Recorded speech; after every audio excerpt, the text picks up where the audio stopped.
Vamos lá. Abre aspas. Não existe outra lei de reparação maior do que a de cotas hoje, diz ministra Aniele Franco. Caso alguém não saiba, irmã da Marielle Franco. Em entrevista à TV Brasil, ministra da Igualdade Racial enfatizou a importância da legislação que recém completou 10 anos. A ministra Aniele Franco, da pasta Igualdade Racial, recriada no governo Lula, defendeu a importância da lei de cotas no país, afirmando ser a mais importante em vigor no momento na reparação que o país deve à população negra. Abre aspas.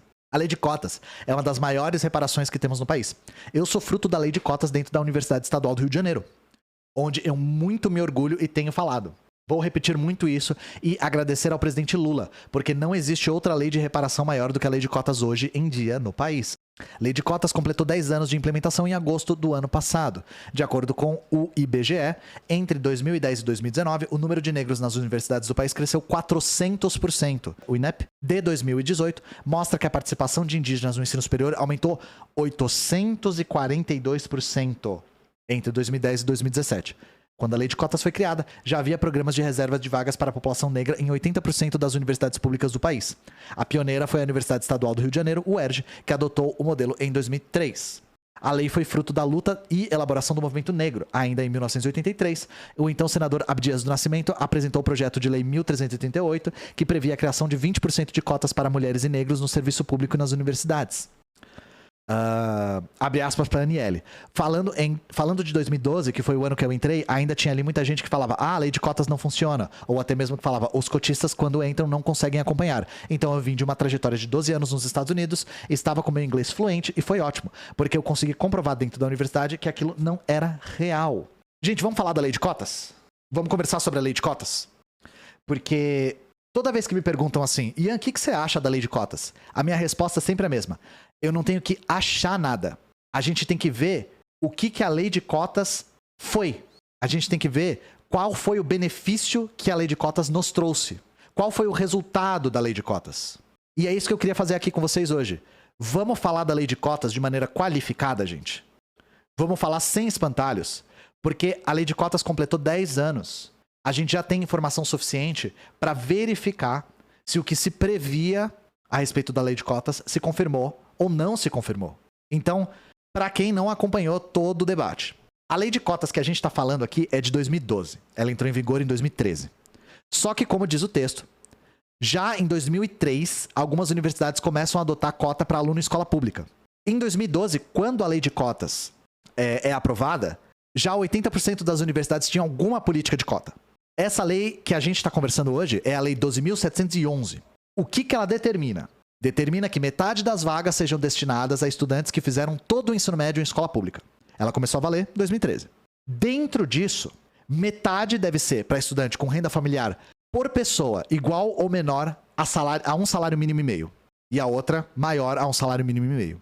Dentro de cada faixa de renda, tem uma reserva para pretos, pardos e indígenas, e essa reserva varia de acordo com a demografia de cada estado. Primeira coisa, o debate na época, inclusive, era: eu não sou a favor de cotas raciais, eu sou a favor de cotas sociais. Gente, todas as cotas são sociais, tá? Todas as cotas são sociais. As cotas são de 50% das vagas para estudantes de escola pública. Isso já é um critério social. Dentro dos estudantes de escola pública tem outros critérios, tá bom? Primeira coisa, a gente falou, existe uma reserva para pretos, pardos e indígenas. Não vou entrar no mérito aqui da definição pardo, tá? É o critério do IBGE. Então, por hora, não vale a pena a gente entrar nesse debate. Uma das coisas muito polêmicas. Quem define quem é preto, quem é pardo? Indígena é outra coisa. Indígena é uma definição jurídica. Para a pessoa provar que ela é indígena, ela tem que trazer um documento. Mas preto e pardo, a definição é fenotípica. Como é que isso é feito? Primeiro, autodeclaração. A pessoa tem que se autodeclarar preta ou se autodeclarar parda. Só que existe uma coisa chamada bancada de heteroidentificação. O que é isso? É uma bancada de outras pessoas que vão também avaliar e homologar o que você está falando. Então, é uma bancada feita por pessoas qualificadas para isso, que vão receber o aluno e vão fazer uma pergunta. Você se autodeclara preto ou você se autodeclara pardo? O aluno pode falar sim. E aí isso vai ser deferido ou indeferido. Caso isso seja indeferido, o aluno pode recorrer, vai ser outra bancada completamente diferente, que nunca viu ele na vida, que vai avaliar de novo e vai dar a resposta de novo. Beleza? Para que isso existe? Para que isso existe?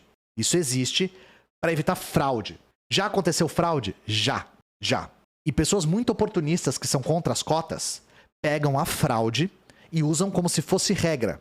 Já teve branco que entrou falando que era negro? Já. Já teve negro que não entrou? Já. Só que acontece. Nenhum sistema é infalível. E isso aqui é para minimizar a quantidade de fraudes. Mas zerar a quantidade de fraudes é impossível. E, de novo, gente, o critério é fenotípico. É um critério muito difícil. Nos Estados Unidos, o critério é um pouco diferente. Nos Estados Unidos, existia um critério sanguíneo. Desculpa. Lá nos Estados Unidos existia um critério sanguíneo antes. Aqui é totalmente diferente. Exato. Raça não é um critério objetivo. Raça é uma construção. E aí, a partir de 2017, pessoas com deficiência foram incluídas na lei de cotas. Então, nós também temos, além de pretos, pardos e indígenas, pessoas com deficiência. E aí, como que é dividido? Deixa eu dar um exemplo aqui para vocês. Porque varia de universidade para universidade. Só para ficar mais claro e mais ilustrado. Aqui, ó. É assim que é dividido. Isso aqui é da UFMG, Universidade Federal de Minas Gerais. Isso aqui é como é dividido na UFMG. Então, nós temos 100 vagas. Isso aqui é hipotético, tá? Mas é só como é divisão. Ampla concorrência, 50. Escola pública, 50. Dentro de escola pública, nós temos renda maior que 1,5 salário mínimo, renda menor que 1,5 salário mínimo ali. Dentro disso, PPI, pretos, pardos, indígenas, PCD e demais. No outro, PPI, PCD e demais. É isso, tá bom? É assim que é dividido, para vocês entenderem, para entenderem que o critério original é sempre social, ó. Sempre, tá? Então vamos lá. Lembra que eu falei que a gente não tem que achar nada? A gente não tem que achar nada sobre a política de cotas. A política de cotas cumpriu o que ela deveria fazer? Vamos aferir isso. Primeiro, houve um aumento desses grupos nas universidades? Sim. Como a gente falou, 400%. Aumentou em 400% os pretos e pardos em universidades do país, em todas as universidades do país.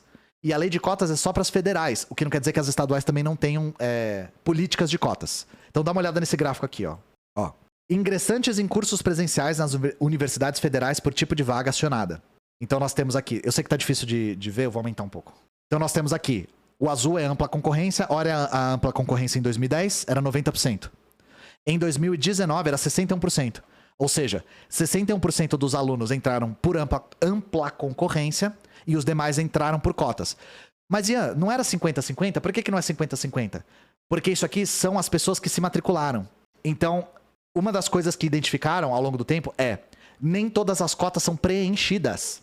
Tem cota que não é preenchida. Um dos problemas que identificaram é as cotas para alunos de escola pública com renda acima de um salário e meio, acima de um salário mínimo e meio por pessoa, às vezes não preenchem todas as cotas e a concorrência é muito baixa. E a das abaixo disso, a concorrência é muito alta. Porque o Brasil tem muita pobreza.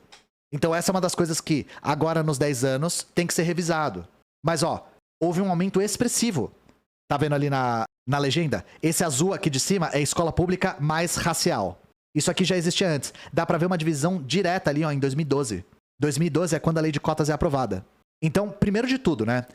A política de cotas era pra aumentar o contingente de pessoas de escola pública, pretos, pardos, indígenas e pessoas com deficiência nas universidades do país. Isso aconteceu? Sim. Isso aconteceu. Aumentou, de fato. Só que, gente, não foi só a lei de cotas que fez isso aumentar. Junto com a lei de cotas, veio também uma expansão nas vagas das federais. Então, no período da lei de cotas, teve um acréscimo de 1 milhão de vagas em federais para 1.300.000. Então, junto com as cotas, aumentou-se também o número de vagas. Mas mesmo assim, ao longo do período, o número de pessoas ingressando por ampla concorrência diminuiu em proporção. E o de pessoas ingressando em política de cotas aumentou expressivamente. E aí é que tá, né? Primeiro de tudo, coisas que se falavam a respeito da lei de cotas antes dela ser aplicada. O que eu quero salientar aqui já existiam universidades com política de cotas antes da lei de 2012, tá? Tudo isso aqui era perfeitamente aferível. Mas agora a gente tem uma lei muito ampla que completou 10 anos. Então, o primeiro de tudo acusavam a lei de cotas de causar evasão. Os alunos que entram por cotas vão evadir no primeiro ano, etc, etc. De fato, o primeiro ano é o ano que tem mais evasão de qualquer curso em qualquer faculdade. O primeiro ano tem muita evasão. E aí, depois desses 10 anos, um estudo levantou que, nas regiões Norte e Nordeste, a evasão entre cotistas e não cotistas é igual. E nas regiões Centro-Oeste, Sul e Sudeste, atenção Cidade Nova, a evasão entre cotistas é menor. Menor. Então, esse argumento não serve. Os cotistas saíram da faculdade no primeiro ano menos do que os não cotistas. A tendência é que a pessoa entrando na universidade, ela tende a se apegar à vaga e não sair. Então, o primeiro argumento, a partir da análise, e eu vou deixar todas as referências aqui no vídeo quando ele sair no YouTube, tá? Dos estudos que eu li. A partir de análise de dados, esse argumento não se sustenta. Outra coisa, nota de corte. Uma das coisas que se reclamava muito é a nota de corte da ampla concorrência é muito alta e a nota de corte dos cotistas é muito baixa. Então, para mim, esse é o dado mais importante, de longe. Gente, a nota de corte alterou. Ela apresenta a diferença de ampla concorrência para cota. Só que tem um dado muito interessante. Entre pessoas da mesma origem social, do mesmo recorte social, a nota de corte de pessoas pretas, pardas e indígenas costuma ser menor. O que eu quero dizer com isso? Mesmo entre pessoas com renda por pessoa, per capita, domiciliar, abaixo de um salário mínimo e meio, entre pretos, pardos e indígenas, a nota de corte é menor. O que isso demonstra? Isso demonstra a necessidade de uma política de cotas. Como que a gente interpreta isso? Entre pobres que não são pretos, pardos e indígenas e pobres, pretos, pardos e indígenas, existe uma diferença. Isso mostra que o critério racial é importante. Isso mostra que as pessoas pretas, pardas e indígenas têm uma desvantagem a mais. Que mesmo tendo a mesma origem social, por serem pretas, pobres e indígenas, têm mais dificuldades. Então, é necessário a política de cotas. E cotas raciais, tá? Cotas raciais. Porque isso demonstrou que esse critério faz diferença. E que o argumento de ter cotas só sociais, com critérios socioeconômicos, não é o suficiente. Não é o suficiente. Corrobora que não só o nosso país é desigual, como o nosso país é racista. Muito racista. E aí, falando de rendimento, de notas.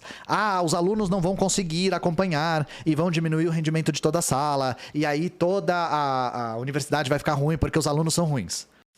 O que os dados dizem? No primeiro ano, os alunos cotistas costumam ter a média abaixo dos não cotistas. No primeiro ano. Isso é esperado. Por quê? Porque são pessoas que têm que correr atrás do prejuízo de não terem acesso a uma educação básica de qualidade. E isso é uma das coisas que a política de cotas não leva em consideração. Uma das grandes diferenças de pessoas que atingem critérios de cotas é o acesso à educação básica. Então, no primeiro ano, de fato, os cotistas costumam ter muita dificuldade.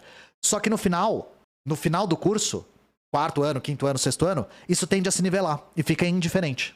Então, novamente, a narrativa, a ideia, a projeção de que os cotistas não iam conseguir acompanhar e eles iam se ferrar e eles iam abaixar o nível do curso, isso não acontece, tá?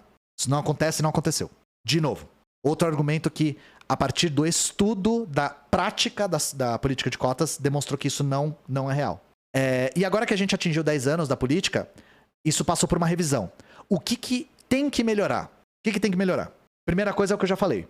A divisão não tá boa. A divisão não é boa. As cotas para alunos que recebem acima de um salário mínimo e meio por pessoa não estão sendo preenchidas e causam uma desigualdade muito grande. Então isso em alguns lugares causou problemas, isso tem que ser revisto. Esse critério tem que ser revisto. Talvez diminuir o tamanho, aumentar, porque é meio a meio. Diminuir para quem tem acima, aumentar para quem tem abaixo, não sei. Mas isso tem que ser revisto. Outra coisa, isso precisa vir acompanhado de política de permanência, gente. Precisa vir. Não basta o cara entrar, ele precisa conseguir ficar. E é difícil estudar, é difícil.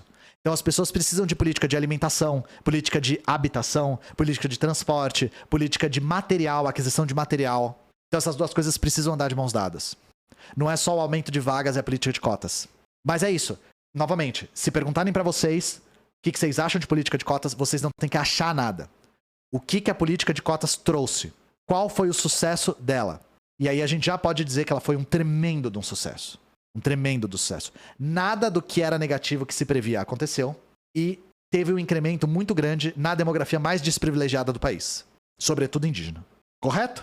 Quem informa as bancas de heteroidentificação, não sei. Eu não achei informações mais profundas a respeito disso.